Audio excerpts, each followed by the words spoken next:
हमारे देश के लोगों को खोखला करने की होड़ वाला इतिहास काफी समय से चल रहा है और अब जब लोगों की जान ही व्यापार का जरिया बन जाए तो कौन किसको बचाए। जहां एक ओर 1830 में मैकाले भारत के स्वर्णिम इतिहास का वर्णन करते हुए नहीं थकता है, तो वहीं दूसरी ओर 1832 में ईस्ट इंडिया कंपनी का फ्रांसिस ब्रेकन गर्व से बोलता है कि मैंने भारतीय लोगों के चरित्र को खत्म करने का बहुत प्रयास किया, लेकिन मैं कर नहीं पाया, पर मैंने उनके चरित्र में एक छेद जरूर कर दिया है। 1760 में मैंने कलकत्ता में अंग्रेजी देसी शराब के नाम से एक दुकान खोली, जो आज 1832 में 137 की संख्या में हो गई है। लोग वहां तेजी से केमिकल पी रहे हैं और हम जो चाहते हैं वही कर रहे हैं, और हुआ भी वैसा ही। 1890 में यह संख्या 350 हो गई और देश आजाद होते होते ये 3,500, 1947 में 3,500 की संख्या में पूरे देश में दुकानें खुल गईं। और आज की इकाई देख लीजिए, 20 लाख की संख्या में इस देश में अंग्रेजी और देसी ठेके चलाए जा रहे हैं।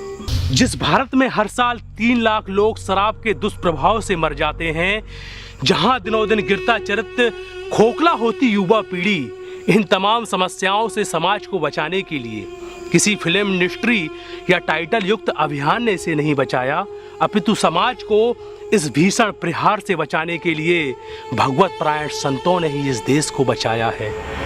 सच्चा ज्ञान, ध्यान, जप और दीक्षा देकर समाज को व्यसन मुक्त बनाया है। पर समझे कौन? समझे कौन?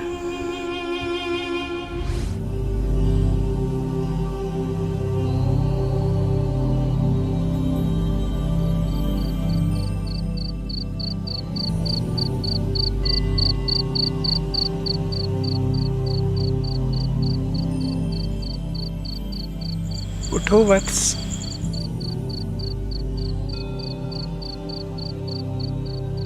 स्वामी जी, मेरा एक प्रश्न है। टाइटल तो बहुत सारे लोग लेकर चलते हैं सेवा का, किंतु समाज की सच्ची सेवा कौन कर सकता है? बेटा, पारस को लोहे में रखोगे तो लोहा क्या बनेगा? स्वामी जी, सोना बनेगा। ठीक वैसे ही सच्चे सेवक का गुण होता है सच्ची सेवा तो पूर्ण भगवत परायण संत ही कर सकते हैं। साधारण व्यक्ति की बुद्धि स्वार्थ में ही जीती है। स्वार्थ कर्ता बन सकता है पर सेवक नहीं। संत प्रत्येक जीव में अपना स्वरूप को ही देखते हैं।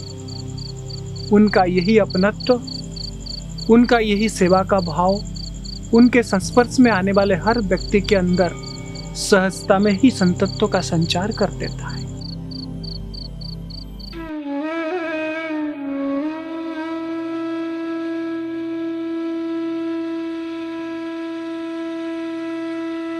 सौंफ 100 ग्राम, अजवाइन 100 ग्राम, सेंधा नमक 30 ग्राम, 2 नींबू का रस लेकर तवे पर सेक लो। जब सिगरेट पीने या नशा करने की इच्छा हो तब खा लो। अनेक लोग व्यसनों के चुंगल से मुक्त होने की इच्छा तो बहुत करते हैं, पर मुक्त नहीं हो पाते, क्योंकि व्यसनियों का संकल्प बल अत्यंत क्षीण हो जाने के कारण किसी भी निश्चय पर अटल नहीं रह पाते। जिनके पास पूर्ण संकल्प बल हो, ऐसे संत, महापुरुष, आत्मज्ञानी महात्मा, उनकी शरण में जाना चाहिए, क्योंकि उनकी दिव्य दृष्टि हमारे जीवन में संतत्व ले आती है।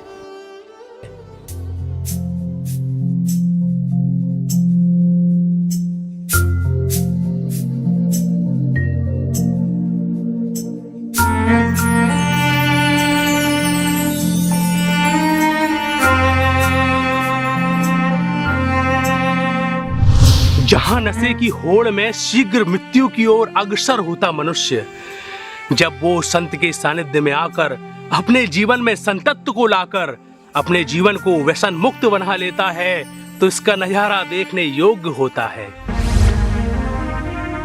जो पान मसाले की गंदगी अपने मुंह में नहीं लाना चाहता और आज से इस गंदगी से बचना चाहता है, वो सज्जन हिम्मत करके हाथ ऊपर करे। गिन लो हाथ ऊपर करो और गिनो हाथ। हजारों हाथ आ गए। हाथों पर रखना, मैं शंख बजाता हूँ। आपका आज से नया जीवन। पान मसाला गया।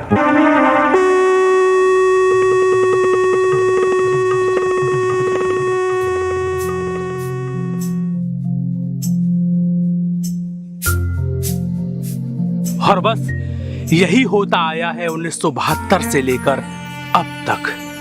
हजारों नहीं, लाखों नहीं, करोड़ों लोगों ने संत आसाराम जी बापू के सानिध्य में आकर अपने जीवन को व्यसन मुक्त बनाकर जीवन को संतत्व में आज भी जी रहे हैं। आपके इर्द गिर्द भी तो संत आसाराम जी बापू के शिष्य रहते होंगे। आप भी तो उनके जीवन में संतत्व को देखकर गर्व महसूस करते होंगे। उनमें से तो कई परिवार ऐसे हैं कि जो चाय जैसे विषैले रसायन को भी छूने से इनकार कर देते हैं। अब आप ही मुझे बताइए कि ये संत का संतत्व नहीं तो और क्या है।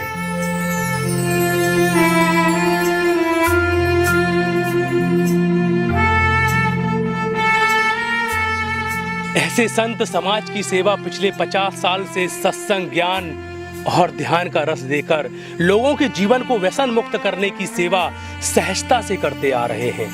और लोगों का जीवन व्यसन मुक्त बना तो नुकसान किसको हुआ? और जिनको नुकसान हुआ उन्होंने ऐसे संतों के प्रति क्या कदम उठाए, इसे भी तो आप सोचिए।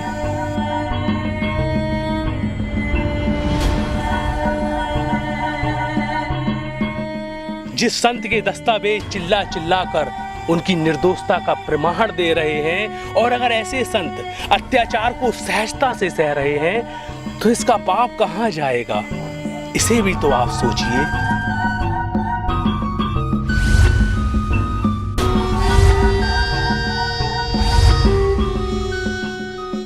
घुन की तरह चौपट चट कर रहे समाज को सही मार्गदर्शन कौन दिखाता है? सरकारें या फिर धर्म के निर्वाहक संत? और अगर इतिहास संतों और ऋषि मुनियों का ऋणी है तो ऐसे संतों के प्रति जो अत्याचार हो रहा है तो उसके लिए आवाज उठाने का कर्तव्य किसका बनता है, इसे भी तो आप सोचिए।